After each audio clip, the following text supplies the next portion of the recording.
नमस्ते विद्यार्थियों, एक बार पुनः आपका संस्कृत की ऑनलाइन कक्षाओं में हार्दिक स्वागत। तो विद्यार्थियों, निष्काम कर्म योग का उपदेश देते हुए भगवान श्री कृष्ण अर्जुन से कहते हैं कि हे अर्जुन, आप राग द्वेष, हर्ष शोक इत्यादि द्वंद्वों से रहित होकर के उस परमात्मा में स्थिर बुद्धि वाले हो जाओ। इसी क्रम में वह कहते हैं, त्रैगुण्ये विषया वेदा नेस्त्रिगुण्यो भवार्जुन निर्द्वंद्वो नित्य सत्वस्थो निर्योगक्षेम आत्मवान। इसका अन्वय देखिए। अर्जुन, वेदः त्रैगुण्य विषयः त्वं निस्त्रैगुण्यः निर्द्वन्द्वः नित्यसत्त्वस्थः निर्योगक्षेमः आत्मवान च भव। इसका अर्थ देखिए।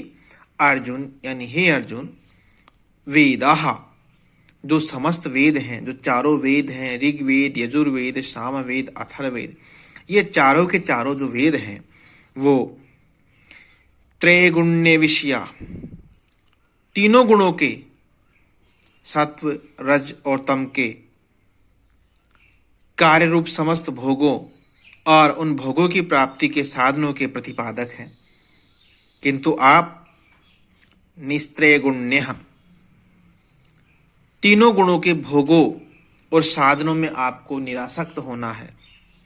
निर्द्वंद्व, जो हर्ष शोक, राग द्वेष इत्यादि जो द्वंद्व है उनसे आपको रहित रहना है। नित्य सत्वस्थः, सदा परमात्मा में स्थिर आपको रहना है। निर्योगक्षेमः, योग और क्षेम से रहित। आत्मवान, आत्मनिष्ठ भव यानी हो जाओ। इसमें भगवान बता रहे हैं कि हे अर्जुन, जो चारों वेद है, जो ऋग्वेद, यजुर्वेद, सामवेद, अथर्ववेद, जो चारों वेद है, ये सत्व, रज और तम रूप तीनों गुणों के प्रतिपादक और उनकी प्राप्ति के साधन है। किंतु आपको उन तीनों गुणों के प्रतिपादक और उनके साधनों में निरासक्त होना है। हर्ष शोक, राग द्वेष इत्यादि द्वंद्वों से बहुत दूर रहना है और सदा परमात्मा में स्थित चित्त वाला होना है। योग और क्षेम का अनभिलाषी होते हुए आपको आत्मनिष्ठ होना है। इसी क्रम में भगवान कहते हैं, यावानर्थ उद्पाने सर्वतः संप्लुतोदके तावान सर्वेषु वेदेषु ब्राह्मणस्य विजानतः। इसका अन्वय देखिए। सर्वतः संप्लुतोदके उद्पाने यावान अर्थ भवति विजानते ब्राह्मणस्य सर्वेषु वेदेषु तावान एव। इसका शब्दार्थ देखिए।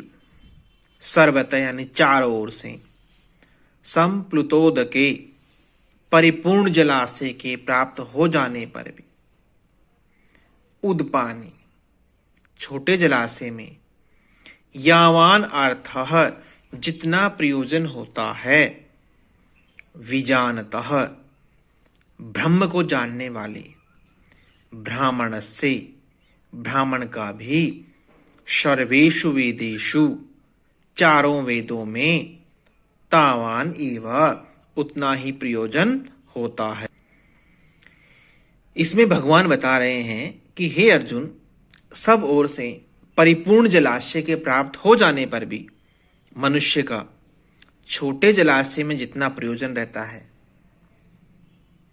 ब्रह्म तत्व ज्ञानी ब्राह्मण का भी चारों वेदों में उतना ही प्रयोजन होता है। ये नहीं है कि मनुष्य को बड़ा जलाशय प्राप्त हो जाएगा तो उसकी ग्रहण करने की क्षमता बढ़ जाएगी, वो उतना ही ग्रहण कर पाएगा जितना छोटे जलाशय से उसको ग्रहण करना होता है। इसलिए ब्रह्म तत्व ज्ञानी ब्राह्मण को भी चारों वेदों में उतना ही प्रयोजन होता है। आगे भगवान अर्जुन से बता रहे हैं कि हे अर्जुन, कर्म करना ही आपका अधिकार है या आपके अधिकार क्षेत्र की बात है। उस कर्म का आपको क्या फल मिलेगा, कितना फल मिलेगा या फल मिलेगा कि नहीं मिलेगा, ये आपके अधिकार क्षेत्र की बात नहीं है। इसी क्रम में भगवान कहते हैं, कर्मण्येवाधिकारस्ते मा फलेषु कदाचन मा कर्म फल हेतुर्भू मा ते संगोस्त्व कर्मणि। इसका अन्वय देखिए, हे अर्जुन, कर्मणि एव ते अधिकारः फलेषु कदाचन मा त्वं कर्मफल हेतु मा भू अकर्मणि च ते संगः मा अस्तु। इसका अर्थ देखिए, हे अर्जुन, ते यानी आपका, कर्मणि एव कर्म करने में ही अधिकारः यानी अधिकार है, फलेषु कर्म के फलों में, कदाचन मा कभी भी नहीं है,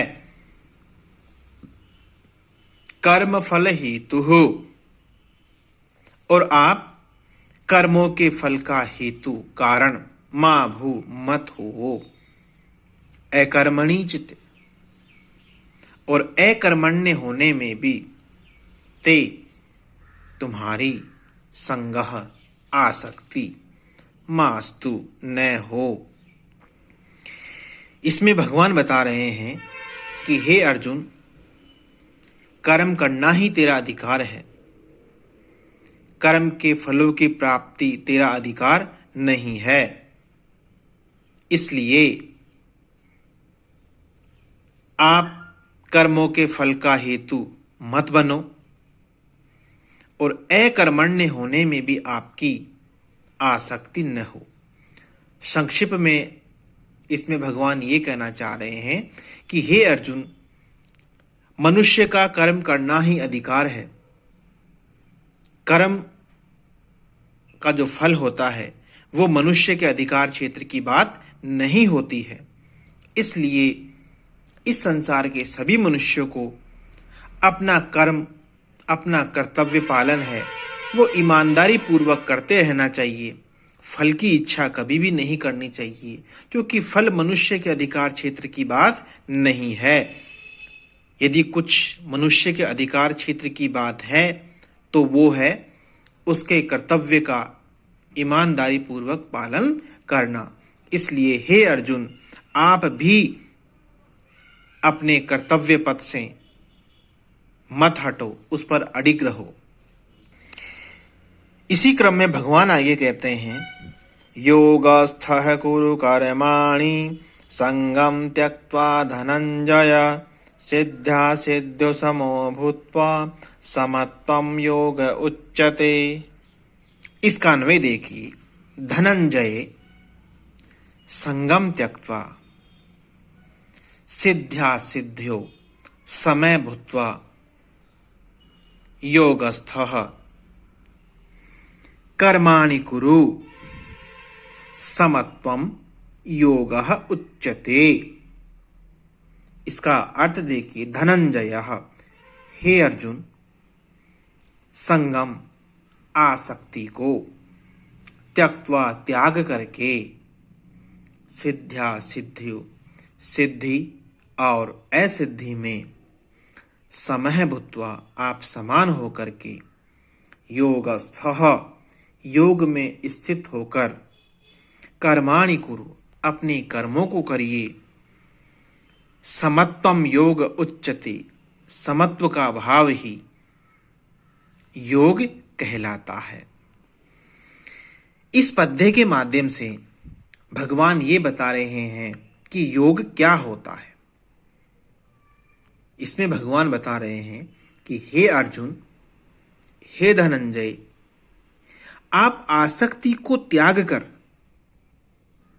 और कार्य की सफलता और असफलता दोनों में समान बुद्धि वाले होकर के योग में स्थित हुए होकर अपने कर्तव्यों को पूरा करिए, क्योंकि ये समत्व का भाव ही जो होता है वो योग कहलाता है।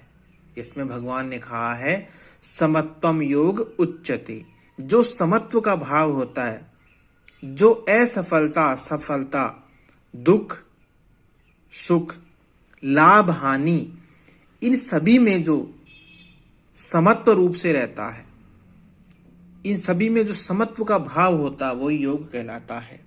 अर्थात जिस मनुष्य को सुख दुख, सफलता असफलता